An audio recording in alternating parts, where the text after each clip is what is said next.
Улдан айрылып палато кийди. Эл сүймөнчүгү Элмирбек дүйнөдөн өттү деген суук кабар кыргыз журтчулугун эле эмес, канаатташ казак журтунун дагы кабыргасын кайыштырды.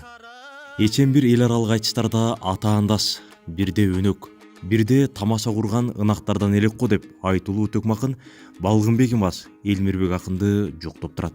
Элмирбек казак менен кыргызга гана эмес, Орто Азияда, типти түбү бир түркү жортуна таанымал өнөр ээси эди. Ол комузда гана эмес, казактын домбурасында да шебер ойнайтын.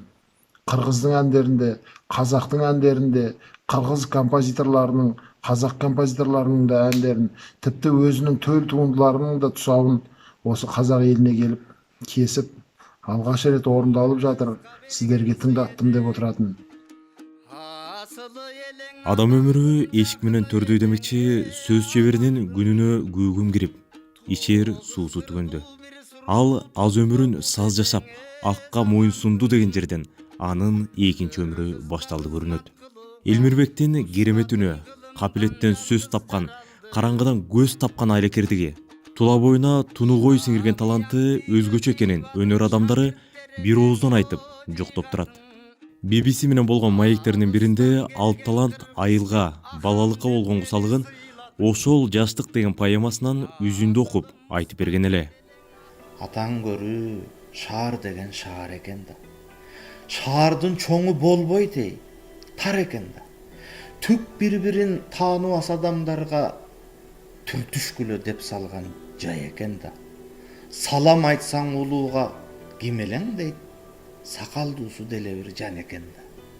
Эки болго айдаган шаардыгыңдан эшек минген айылдык бай экен да. Шаар дегениң о көрсө шаар экен да. Шаардык деген бир байкуш жан экен да. Байсак ырыс өңдөнгөн ынак таппай, минүүгө эмес көрүүгө бир ат таппай, жата калып шимирген булак таппай. Шаар дегениң окуйгун шаар экен да. Чоң шаар деген болбойт эч, тар экен да. Айылым келет эсиме сыздап анан, андагыдай сагыныч кыйнабаган. Агалар бар, Мурадил, Сардар деген, алар уктап калганда ыйлап алам. Төрт тарабы төп келген жорго учурунда баарынын талашына түшүп келген да жайы бар. Театр ишмерлери андан мыкты актер чыгат десе, Төкмакындар аны кези келсе токтогулдай болот деп, манасчылар улуу баяндын чыныгы жарчысын элестетишип, айтор баарынын назарында турган. Чынында ал Төкмакындыкка баш койгону менен башка өнөрлөрүн дагы куштун кош канатындай ала жүрдү. Ал жараткан обондуу ырларды кимдер гана билбейт. Белгилүү манасчы Саматбек Көчөрбаев Элмирбек Иманалиевдин чыгармачылыгын керек болсо мектеп программасына чейин киргизүү керек деп эсептейт. Элмирбек агайыбыздын өмүр чыгармачылыгын студенттерге окутар элек.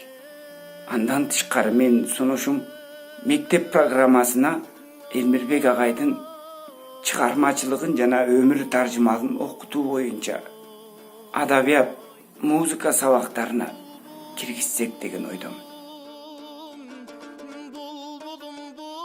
Залкар талант 22 апрель күнү Аларча күрүстөнүндө жерге берилет.